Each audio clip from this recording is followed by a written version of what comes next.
Welcome to Codebreakers, Women in Tech, the podcast where we delve into the world of technology and innovation.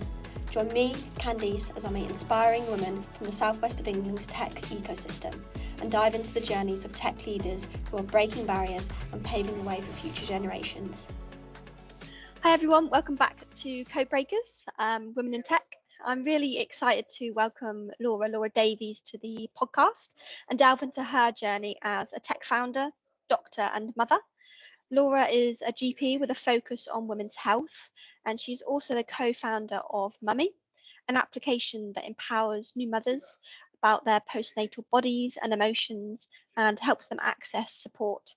Laura, welcome to Codebreakers. Thanks for joining me today. I think to kick off, it would be really interesting to find out more about how you first came up with the concept of Mumie. Am I saying that correctly? Mumie or Mummy? Mummy. Mummy. Mummy. Mummy, there we go. How did you first come up with the concept of Mummy? Sure. Thanks for having me on. It's great to be here and chatting to you. So Mummy is an idea that first came about when Sarah Andrews and Sarah is another GP locally here in Exeter. We were friendly during our first maternity leaves, and we shared all kinds of conversations you have as new mums, how tired you are, how the baby's doing, very much with a focus on the baby. And we remained friends, hung out with our little ones, and then both of our second children were born around the same time. And I think after this point, we kind of shifted the focus back to ourselves, and we said, why is it so hard to find out what's going on with me? There's so much about the baby, and everyone talks about the baby, but what about me? Why is my hair falling out? When can I start exercising again? Will my stomach muscles ever come back together? And we kind of had these conversations, and we felt that both as doctors, if we didn't know, then probably the general public didn't really know too much about their recovery as well. And we sat down and we thought, why isn't there a solution for this? There's an app for pregnancy. You get to see how big your baby is, like a watermelon or an aubergine every week. But for you as a mum, it's almost like your job when the baby's born. It's then your role to look after them, which of course it is, and it's very important to do that. But you almost get forgotten yourself. Yeah. And so we kind of thought, what can we do about this? So we started chatting to other mums, and they felt the same. We started looking at kind of the people we were seeing in general practice, women 20 years down the line saying, oh, well, I've never been able to go on a trampoline since having my children. I thought that was just normal. And we think, actually, if we could do something about this in that year that women have off work and beyond, the first few years, if we can help people recover, help people get back to not necessarily how they used to be. Life is of course different, but help them recover from the physical and emotional battering that you get as a new parent. Then we were onto something. So that's how we started. Oh, lovely. Yeah, because I think I'm not at the point yet where I've got children of my own, but I've got friends that are at that stage, and I think it's something that a lot of the generation maybe need. Is that support and a kind of a network of people that you can kind of go to for information. Like you said, there's lots of things out there about the babies, but maybe not so much about the mums as such. How did you kind of think that it was definitely going to be an app and maybe not like a community that you meet up every so often? How have you created it so it's just the app?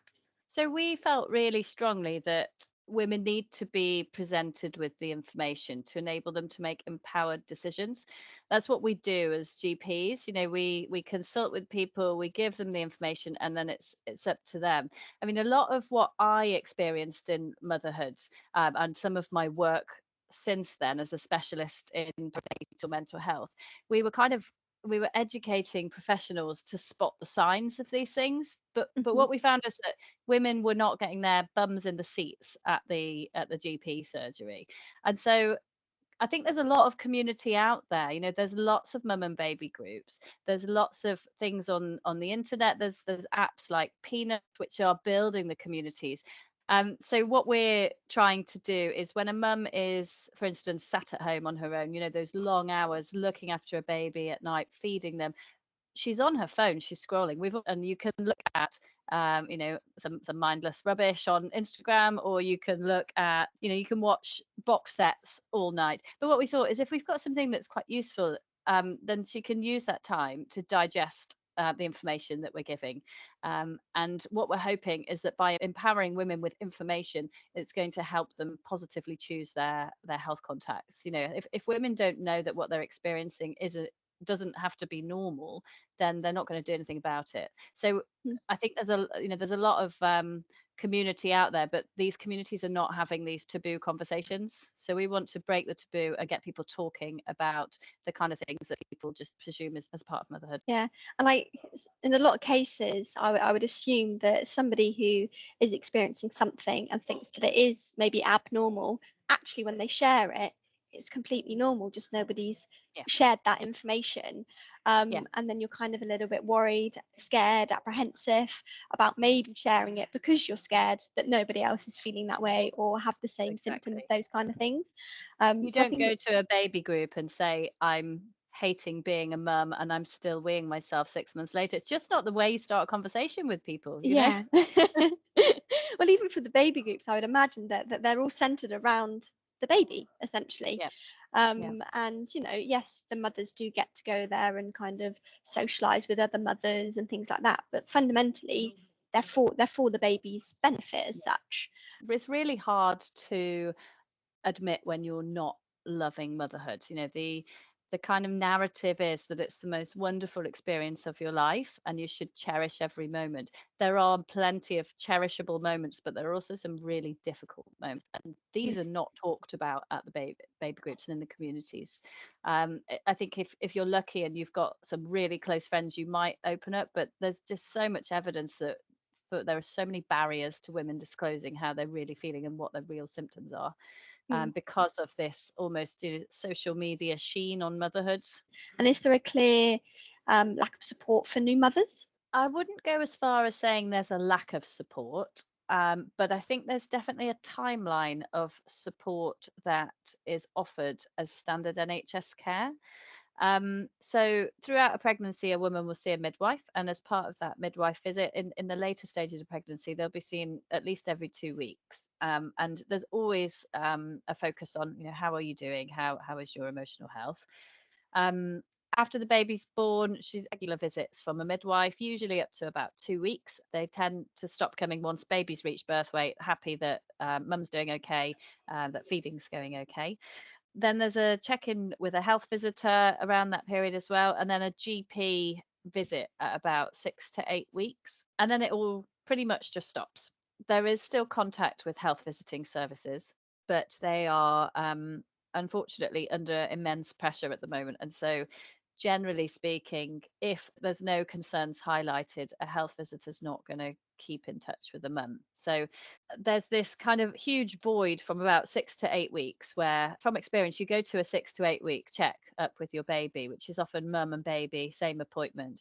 For me, I was just pleased to be there on time, dressed and remembered everything. Like, baby hadn't done a massive poo all over the GP. I was like, yes, amazing. Winning. That's the focus. You get there, you turn up to your appointment, you're like, I have made it, I am winning. And often, you don't really know where you are at 6 to 8 weeks after having a baby. You're exhausted. Everything's still new, just kind of getting to grips with things. Everybody feels a bit frazzled. I mean, so there will be some women who are picked up with postnatal depression at that point, and that's brilliant if it happens then. But what we all too commonly see is that it's either not asked about well enough, or women aren't disclosing. And I think probably the latter is a big thing. Actually, you're quite vulnerable when you go to that GP visit, and you want to show that you're doing okay. I'm doing all right at this, and I'm winning at motherhood. I'm doing okay. So it's really hard to sit in front of a GP and say, I'm not doing well. Mm. And I think actually, as time progresses, there aren't those opportunities when a mum might feel, actually, maybe I haven't been doing so well. Nobody's asking anymore. There's a huge amount of evidence that postnatal depression goes largely undiagnosed. I think there was a Yeah. statistic from a report a few years ago that over half of women with postnatal depression never get a diagnosis. Over half of them who are diagnosed don't get the right treatment. So yeah, there are definitely women kind of falling through the gaps. Yeah, completely. And it comes back to the point that you made at the start about that. It's the taboo subject. We're all guilty of maybe not expressing exactly how we're feeling in that moment. How did your own experience of motherhood play a role in creating Mummy as well?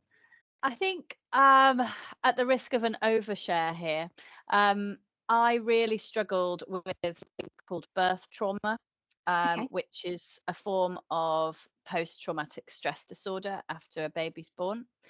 I was only really diagnosed with this when my child was one, he'd just turned one. And so my first year of being a mum was really, really hard. Hmm. And I think that I didn't really know myself what was going on. You know, you're exhausted. You barely sleep more than 3 hours and that in a row for months and months and months. It's all new. You know, you have to kind of stop your hobbies, and some of your friendships change. Your role with your partner changes. And so I found it very hard to unpick what I was feeling, as to whether it was an illness or whether it was just adjustment to being a mum. And so as a result, my first year of being a mum was incredibly tough. I found it really, really hard. And it was only after I got better, which was, in the grand scheme of the year I'd had, it was quite quick and quite, I'm not going to say it was an easy process because that wouldn't be fair, but, had I picked it up sooner, I'd have had a very, very different journey. And so I feel very passionately that I don't want other people to have that year that I had. I Hmm. want them to sit at, 2 months after having a baby sooner, to read what they can read on Mummy and say, hang on, how I'm feeling, having flashbacks, having nightmares, being so anxious I can't even cross the river because my brain is so full of intrusive thoughts about my Hmm. baby getting hurt, that's not normal and that's a treatable illness. And Hmm. that's something I didn't know myself. And that's where my passion has come, where it's come from. Sarah has her own experiences. And I think if you speak to anybody who's had a baby, they will have their own story. And I think collectively, we're really just quite empowered that we can change that narrative. We can pick these things up early, we can treat them and change the course for those mums. Do you find there's a lot of crossover with Mummy and creating Mummy and your profession as a doctor? Yes, in terms of the content and navigating often quite busy health systems. I think we're quite fortunate that we know where to access all of the most up-to-date content, and so we've built all of that into the app. In terms of actually creating an app and running a business, no way. Absolutely Quite no vastly crossover different. at all. Yeah. I've essentially been back to school for the last 2 years. I'm using a whole new vocabulary of business language, and I barely know myself anymore in that, from that point of view. Still got very little idea about tech, but thankfully we are bringing some new people in who can help us with that. As part of Mummy, we've created a symptom checker as well. Asks almost like an interaction with your GP, Mhm. probably more functional because it's not so time pressured. But you can roll through those questionings, and it will say to actually, how do you feel about your birth? And you can say, no, I mean it was pretty savage, but I'm okay with it. Or you can say, Mhm. do you know what? I think about this every day. I relive it every day. I cannot go near the hospital anymore because I'm so anxious when I go there. And then the app Mm. will say, maybe this isn't normal. Maybe this is um, something that we can offer support about, and then it signposts you to the right place. Obviously that will differ from location to location, but I think almost you know spelling it out to people, we're kind of letting them know when things are normal, when things are okay, and perhaps when things need a little bit more help. Mm. Do you feel like the tech element of it is something that's quite a boundary for people starting apps and businesses and things like that? Yeah, I mean, I think I can only really speak from my own experience, but I essentially, coding clubs weren't a thing when I was at school. Mhm. So I basically did basic IT at school, went to university for 5 years, and did another 10 years or another 5 years of training to become a GP. I've been a GP for 10 years. My entire life has been working in medicine, and there's very little kind of tech computer stuff in medicine. So yes, initially we had to outsource everything. Has it been a barrier? I mean, I don't think it has necessarily.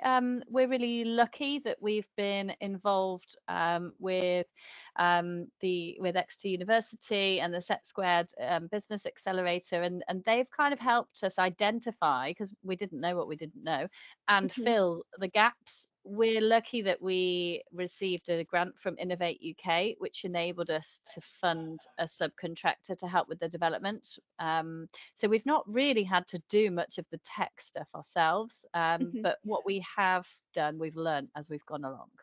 Yeah. And I think we've now realised that the next kind of level of tech that we need to put in is far beyond Sarah and I. And there's really no point us learning it, because there's lots of skilled people already out there. And so that's why we want to grow the team. But then in terms of development of Mumie, I think we're looking at integrating new technology into it. So at the moment, the symptom checking tool is quite basic, but we're looking about how we could apply AI principles, so some conversational AI. We're looking at linking in with GP primary care systems. So if we're looking at how we can integrate that into a GP system to alert the GP, that this woman her score is deteriorating, you might want to make contact. We're still in the early stage of it as of exploring, but I think we're quite open. As I said before, what's in the dream and what's the technical possibilities is where Mhm. there's a bit of a gap between dreams and knowledge here, but we're hoping that when we plug that gap, we'll be able to figure out exactly the direction we're going in. Exciting times then. What do you think has been the most rewarding moments of your journey with Mummy so far? I mean, I think, when you look at kind of some of the successes we've had in the business world as two doctors, we won the Exeter Chamber Impact Awards last year. We only went because, we had tickets to this fun night out where we could get babysitters, and it was crazy. So we were like, wow, this is amazing. And we were in the finals of the Tech Southwest Awards this year as well, which was just incredible. But I think if you ask what is the most fulfilling part, honestly, I think sitting down with the women and getting their feedback and saying, Mm. I mean, we a lot of the women, we kind of tested it on with the focus groups. Their babies were slightly older, kind of 10 to 12 months. And they said things like, if I'd have had this when my baby was younger, this sort of changed my journey entirely. And it's that all those late nights and all of this juggling and extra work and feeling like we're out of our depth, that's why we're doing it. We're doing it to Mm. help people like we would have wanted the help ourselves. What advice would you give other women who feel that they can't maybe take on motherhood and a career and running a business all at the same time? Wow, you make it sound like I've got got it all together. um I think it's important to say that none of this we do, like we don't have three full-time jobs essentially. I think there's like a narrative at the moment that women should work like they don't have children and raise a family like they don't have a job. It's impossible. It's completely impossible. I can do all three things because I'm a part-time portfolio GP. So I work 2.5 days as a general practitioner, and I've got a really supportive husband. Sarah is the same, and Mhm. they take on their half, if not lion's share of the family duties. And I think it's only that combination of things that is allowing us to do all three. It's all about balance. There are times when Sarah and I have put this down for a few weeks. If one of the children are unwell or something going on in people's lives, we just kind of press pause on it and it Mm. waits. And I think that's probably why it's taken us 2 years to get to this point. But when our whole mission is to keep mums healthy, we feel like we need to be living that mission and not breaking ourselves by trying to do everything. We're not super women, we are just normal people juggling everything, sometimes better than others. Well, I think you're doing a great job, and I think Thank that you. shows in the Thank awards that you. you've won as well. Well, it's been really, really interesting hearing about your story of setting up Mummy and founding a tech startup as well. We'll end it there, but thank you so much for joining us, Laura. and it's been fascinating to hear your journey. Thank you. Join me again next time on Spotify, Apple Podcast or YouTube to meet our next inspiring guest and to delve into their journey into tech.